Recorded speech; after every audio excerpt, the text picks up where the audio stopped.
There really shouldn't be too many surprises in this LEGO series left. LEGO Batman 3 Beyond Gotham is what it looks like, what it sounds like. It's LEGO Batman again with the twist implied in the title, a broader focus on non-Batman DC Universe stuff. The game kinda lands between the first two. Its open world is scaled back significantly into 3 smaller hubs, plus a few bonus hubs in the post-game, and the levels are more loosely tied vignettes like in the first game, although there is an overarching story, with a broad cast of characters that keeps the game consistently fresh, landing closest to LEGO Star Wars 3, and that's not a bad thing. Beyond Gotham, beyond that, is largely what you would expect, a silly game that bites elements from various other versions of the characters, but that also beats its own path.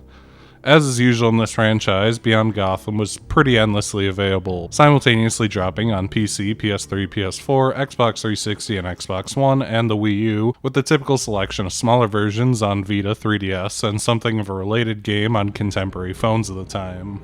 LEGO Batman 3 is a lot more tightly focused than its predecessor. The early game features a few puzzles in the hub between levels, mainly as a means of introducing new suits for Batman and Robin, but pretty quickly sheds that for a larger focus on the levels. The hubs aren't entirely devoid of stuff to do. The main 3 each feature several quests and small puzzles or minigames for gold bricks and additional characters, including Conan O'Brien and Kevin Smith for some reason, although the Kevin Smith giant spider jokes always hit. The main 3 hubs are decently large, with several side areas and rooms. The Batcave has VR missions, which are a variety of short mini-games for gold bricks. The Hall of Justice connects to the Hall of Doom, which has its own quests. And the Watchtower connects to the Moonbase, a small hub that further connects to the bonus hubs. These bonus hubs are the 7 lantern planets. The 6 representing the side lanterns, Zamron, Odin, Nock, Yzmal, Akira, and Quard, are fairly standard hubs with the gimmick of being on spherical planets, which is a neat trick that works about 50% as well as Mario Galaxy. The camera hates this, especially if you're not flying, and flying sometimes bumps you into the ground, but I appreciate the effort.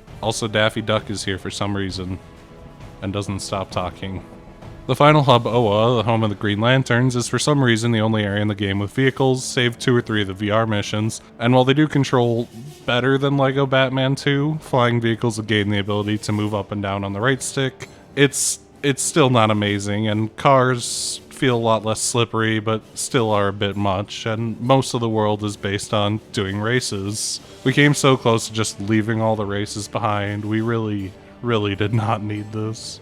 With most of the overworld stuff out of the way, I guess we can move on to characters. While Batman and Robin remain prominent, the perspective changes quite often, with tons of characters who play prominent roles in levels, sometimes without Batman, Robin, or even both. Across the story, you get time with Alfred, Martian Manhunter, Green Lantern, Cyborg, The Flash, Wonder Woman, Superman, Cheetah, the Joker, Lex Luthor, Killer Croc, Solomon Grundy, Plastic Man, and Saint Walker, and that's before the bonus level and the 6 DLC levels, all of which are more directly based on alternate media and therefore mostly have unique characters. Batman and Robin still retain the Swiss Army knife of suit abilities, but have had their rosters heavily reworked, combining the simpler suits and adding some more, or just polishing them up. For example, the sonar suit, which can break glass, is combined with the glide suit, which extended Batman's jump. Also, other characters also have the suit mechanic now, Cyborg, the Joker, and Lex Luthor, which makes them very strong anchors in the levels they appear in, and may or may not share their abilities with Batman and Robin, or have wholly unique ones, like Cyborg getting gigantic.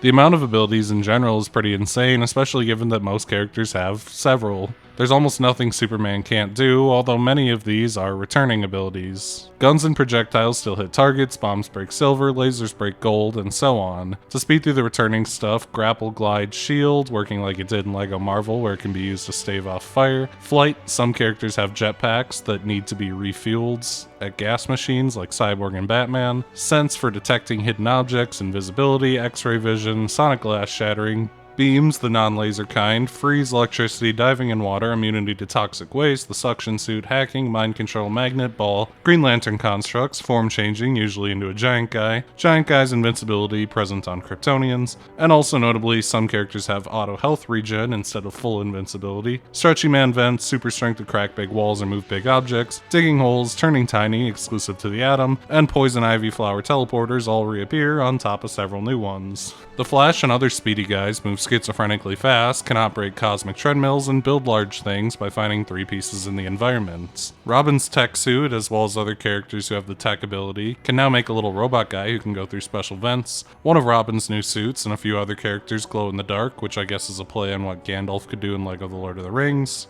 Martian Manhunter, Raven, and probably a few others can use portals. Plastic Man has unique panels that play silly animations for him and do something in the environment. And in levels, these always unlock a red brick. Given that you get him after mission 5, this goes kinda crazy, really letting you get overpowered fast. Swamp pads can be used by undead characters, primarily Solomon Grundy, to find hidden objects. And Brainiac has a shrink ray that can destroy sparkly black objects, essentially like the Deconstructor from the prior game. As you can imagine, the character selection here is pretty great. There's a lot of abilities, and the main cast tends to have an absolute pile of them. Superman has lasers, freeze, flight, and invincibility. All Lanterns can build constructs, dig, fly, and shoot lasers. Batman does fucking everything, but even the side characters have eclectic mixes of moves. Shazam and Black Adam have flight and electricity, Killer Croc is big and can walk on the bottom of the water, Dr. Fate flies, has lasers, and can go through vents, and on and on. As for the levels themselves, they're all pretty good. They remind me most of LEGO Star Wars 3, crazy variety in the character selection, nice semi-standalone stories, varied locations, fairly long. They press all the buttons you need to make exploring enjoyable, and making the students in peril in Adam West as a big celebration of Batman's history is lovely. LEGO Batman 3 isn't a huge step above LEGO The Hobbit, but to be fair, that's not a huge ding, it still looks quite good. The characteristic love and care in the massive rosters here, and superheroes especially, have a ton of room for neat details and effects. When Martian Manhunter falls too far, he phases through the floor temporarily before booping back up. Adam West Batman's sense ability uses the classic TV interstitial. All the costume characters have 8 designs for their transformations, like Cyborg morphing into a dishwasher instead of becoming invisible, or Bomb Joker being a jack-in-the-box. You know, Plastic Man has like 16 or 17 different transformations for the Plastic Man panels that turn him into some goofy thing. It's clear how many ideas they had for characters that really bring out the charm of this huge cast. Meanwhile, environments are definitely at a high for the LEGO Batman sub-series. The prior 2 games remained relatively grounded in city streets, sewers, and factories, and while there is some of that in the early part of the game, there's also increasingly shrunken cities via Brainiac's shrink ray, which makes the hero look like kaiju. The very distinct Lantern planets with their own styles and ecosystems, and lots of spaceships and stations that have a sci-fi feel. The voice acting is fun too. The cast is comprised mostly of well-known voice actors who land the jokes pretty well, but various guests also pop up, with several comic artists and writers playing themselves, Conan O'Brien and Kevin Smith for some reason, plus a fun guest in Gilbert Gottfried as Mr. This guy, who's a recurring quest giver in the hubs. The music is mostly good, if understated, but of course features the return of the Superman and Wonder Woman themes, which play whenever those characters fly, overriding the actual soundtrack, which is a genuinely obnoxious idea as it was in the last game. The Adam West Batman also gets its theme song played, which is a fun treat given how celebratory this game is for Batman's history. The game begins on a cold open with Batman and Robin in pursuit of Killer Croc in the sewers, which serves to tutorialize the basic mechanics, blah blah blah, giving out the sensor suit for Batman and the hazard suit for Robin, keeping things simple while starting the game's most frequent mechanic off easy. Sewers are an easy area to make boring, but the green colors, furnaces, broken down subway train, and other small touches inject some life into the whole thing. The Killer Croc fight is a simple one, mostly consisting in using the 2 suit abilities to build stuff, but it's a nice bit of action to segue into a little bit of setup. The main plot of the game is Brainiac, who has come to shrink and collect our cities. That's about it. And he kind of looks and sounds like Reducto from Harvey Birdman, which kept nagging at me the entire time. I'm pretty sure he's not played by the guy who played Reducto, like 80%.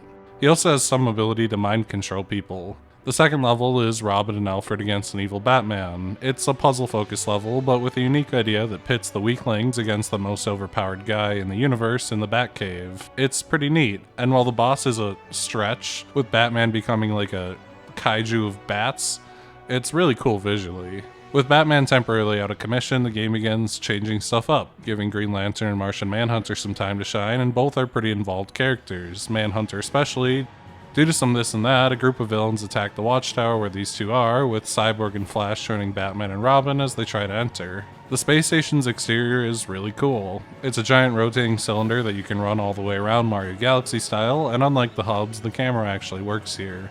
With Cyborg and Batman getting their jetpacks, the Joker firing missiles all over to destroy bits of the station as you go along. There's even a little shoot 'em up segment, and these appear a few times and are admittedly pretty shallow, but they're far from terrible too. It's a lot of good spectacle for this early in the game.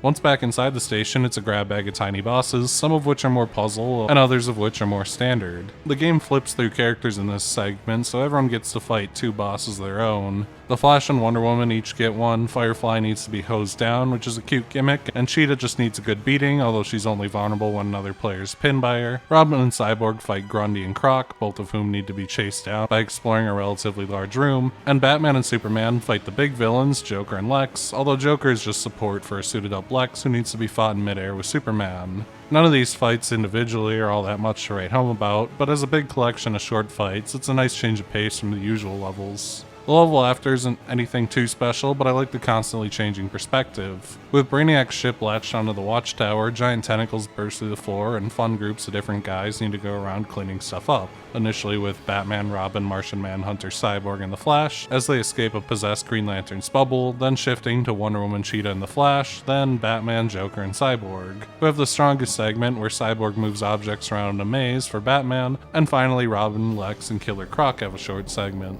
This formula keeps up through the trip through Brainiac's ship as well, which has a lot of its own style. Disorganized, covered in giant metallic tentacles, largely green and purple, like Piccolo. The stage is more of the same, using the same team switching gimmick as the last, but with a lot less style to the switches. Although the boss at the end has a better gimmick than most of the ones in this series do, and certainly in a long time. Everyone but Robin is possessed and needs to be rescued one at a time to bring the gang back together to fight Brainiac, which is simple but relatively effective. One of the most interesting stages visually, perhaps in all of LEGO, is the trip across Paris, London, and Italy, each of which is smaller and smaller than the last, with the heroes being about the size of a large car early on and absolutely towering over Buckingham Palace at the end, all while Brainiac shoots lasers that can shrink you back to normal size temporarily. It's a lot of cool stuff in one fairly simple and straightforward level. The Gotham level definitely doesn't go as extreme with the visuals, but you're certainly not as Titanic.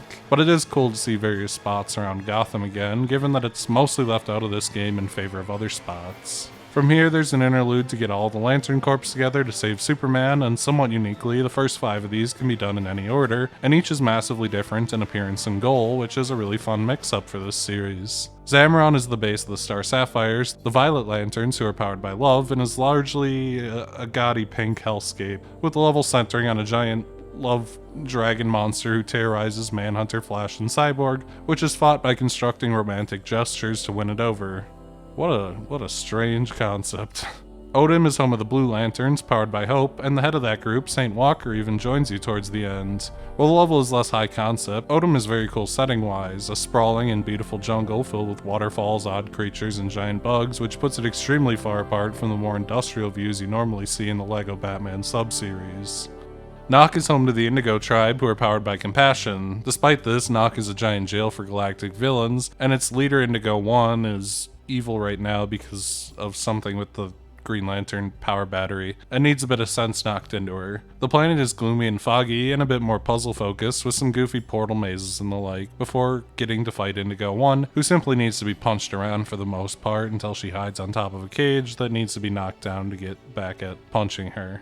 Yzmold is a change to the more villainous lanterns, home of the Red Lanterns who embody rage, led by Atrocitus. Where the other areas were fairly calm, Yzmold is a giant volcano coated in spires, skulls, and enraged red lanterns, and in the end, Atrocitus summons a giant bull to fight for him. The fight is very simple, as this series tends to land on. You kinda just wait for the slow-mo and then it does a huge attack and stuns it, but it sure as hell wins in the presentation department. It's flashy and it's exciting. Okara is home to the Orange Lanterns, the greedy ones. Larfleeze, who's so greedy he refuses to share the power and just uses constructs as his army. I think in the comics, from what I read, he uses exclusively zombies, but you can't put that in a kid's game because it'd be a lot to explain. The level itself is a journey through a dense and withered jungle temple, which calls to mind LEGO Indie some, with a similar lean towards puzzles. Larfleeze is fought much like the Rage Bull, but is a bit more interesting as you actually need to jump over the attacks from his giant weapons instead of just running away, so credit where it's due, I guess. The final lantern planet is Cord, home of the Sinestro Corps, whose yellow lantern rings channel fear. The planet is an industrialized hellscape dotted with factories, machinery, and all sorts of conveyor belts and gizmos, and is a bit more platforming focused than the game typically is, which is a nice break from everything. All of the big payoff is the battle against Sinestro himself, which, while simple, has a ton of cool stuff visually with his constructed walls and attacks. The big finale of the game falls a little flat though. After fighting Larfleeze and Atrocitus again, you fight a giant possessed Superman. Fight is a bit generous, I suppose. He does wide sweeping instant kills periodically, and while doing quick time events to not die from these, you need to build a few things and Superman snaps out of it and defeats Brainiac. The level is so small that they had to put all of the collectibles and mini kits in a free play only side area that's just a mess of crystals with mini challenges and puzzles on top of them. There's really not a lot to it, and these games have struggled in general with boss fights for ages, but you know, at least a few of these games went pretty big with the spectacle, and this battle doesn't even really have that. It's kind of just, the idea's not good enough and the spectacle's not good enough. It all just kind of ends with a whimper. The bonus level is gold though, genuinely, just such a fun idea. An homage to Adam West's Batman series, starring the man himself as Batman, alongside his trusty sidekick Robin and even Batgirl as they fight the classic TV series array of villains. Joker, they even got the mustache on him, holy hell. The latter three of whom are otherwise basically absent in this game. The LEGO Batman series have always felt like it was taking a page from the 66 Batman in its silly tone, especially the first one, so going all in on it is great, especially when it comes to the rear projection car chase, which is a highlight of this game presentation-wise. And while the spectacle of the whole thing isn't as off the rails, the chaotic energy in the final fight gives it a huge edge as it really embodies the series, even if not being a direct adaptation of an episode or the movie or the like. It doesn't hurt that these iterations of Batman are quite fun to use either, as they cram so many references and abilities onto them. Batman can pull out the big bomb from the movie to destroy Silver, he has sense, he can grapple, he has an electricity gun, and so on, all just crushed into him without the need for the costume mechanics, so it is kind of satisfying to just run around and do everything with one guy. Unlike the other games in this series, there are actually real DLC levels for this game. It was a great experiment, I think, to sell short levels for a few bucks each that served to be homages to other Batman and DC media of the time, although I imagine, as I mentioned in the LEGO The Hobbit video, that the target audience skews a bit too young for these to have paid off as well as they would have hoped. The first DLC was Man of Steel, based on the opening scenes of Zack Snyder's then recent Man of Steel, following Superman's father, Russell Crowe, as he attempts to send his son to greener pastures after Zod's coup and the imminent death of Krypton. It does feel weird that it's so tied to the opening as opposed to a part with, you know, Superman, but it does make sense, as the only action scene in Man of Steel after the opening is tied to 30 minutes of 9/11 imagery that would be very expensive to recreate and probably upsetting for people. The big issue is that Player 2 has to be like this little streetlight thing. Perhaps not the most exciting choice. They could have just gone with a generic Kryptonian or something. This is probably the weakest of the DLC levels, largely just being a giant hallway with stuff to laser before a Zod and Feora fight, who are fairly basic dudes that Russell Crowe and Superman's mom fight. I suppose I should talk about the movie here, as this is a direct adaptation, but my brother just recently released the 11-hour final cut of his DCU video, so I think I'm just gonna shill for that here. I probably dislike Man of Steel a bit more than he does, but I am kinda neutral on it. There's elements that work extremely well, especially when it comes to actors like Michael Shannon as Zod, but the first 2/3 of it is slow scenes of rambling philosophical nonsense, and the last third is 9/11 and Jesus, and it's just really not what I needed from a movie like this. Like I said, watch his video, he talks about this fucking movie for like 40 minutes. The 75th Batman anniversary is a celebration of the Big 75 for the Caped Crusader, but isn't an adaptation of his first outing, as I think in his original appearance he just gets a bank robber sent to the electric chair or something. Instead, Batman plans to hold a big party to celebrate, and the player, as the Joker and Harley Quinn, disassemble the party in their own image.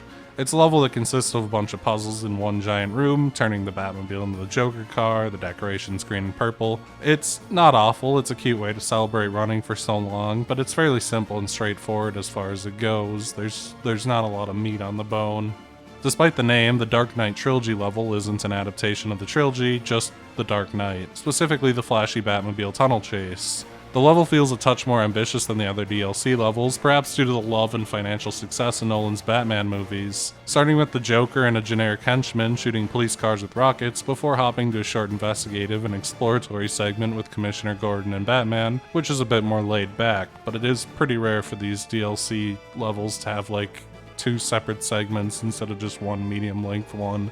The level's 2 halves are simple, but a lot of work clearly went into the visuals, especially during the chase, like this car flip. I suppose this warrants a brief talk about the movie it's adapting. Realistically, it doesn't, but here we go. It's good. I mean, I don't really know how to preface it. Heath Ledger does a lot of the heavy lifting. He's got moments that are genuinely funny, like making the pencil disappear, like the bank robbery. He's got moments where he's intimidating and uncomfortable, constantly outwitting everyone around him. The lip-licking thing is a little much for me, but honestly, he's a pretty magnetic presence. Now, of course, this performance has had a disastrous ripple on culture, with classics like My Joker performance and Melvin, Brother of the Joker, as its most vile spawn. But even now, Fast X is still feeling the aftershocks, never mind the effect on Facebook edgelords. Would I trade this movie to be rid of that? Yes. I'm iffy on Bale's Batman. I like him in other stuff, even a different movie made by Christopher Nolan, and he does Bruce Wayne really well, but his ability to play into the compassion of Batman feels questionable, and the voice is something else. There's a lot of good stuff around him, of course. I love my man Eric Roberts as a sleazy crime boss. I love Gary Oldman as Gordon. I love Aaron Eckhart as Two-Face. There's a lot of good performances going on here. It stumbles in the same areas that pretty much all of Nolan's movies do. The dialogue reads like it was written drunk as a first draft.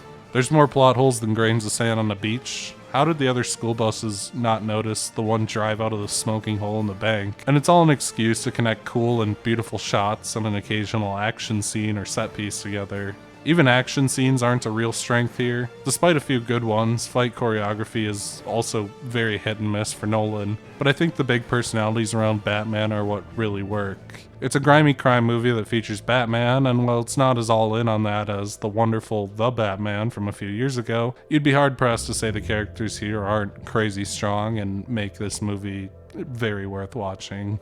Arrow is based on the CW show Arrow, which burst onto the scene and was very popular at the start, as it was riding a wave of superhero hype, and thanks to choosing a relatively low-key hero who could function on a TV budget with a simple costume, a few fake bows, a few dozen fake arrows, and some choreography, was a big moneymaker in the times before superhero television was the worst thing ever. This level follows a portion of the Green Arrow's time on the island he was stuck on, where he learned all his superheroing and bow shooting tricks, which was shown in flashbacks throughout the first season, although this game focuses on his time training with the mercenary Deathstroke, who was also stuck on the island. Coincidentally, it doesn't matter, which began in episode 13, Betrayal, with this level also covering the events of episode 14, The Odyssey.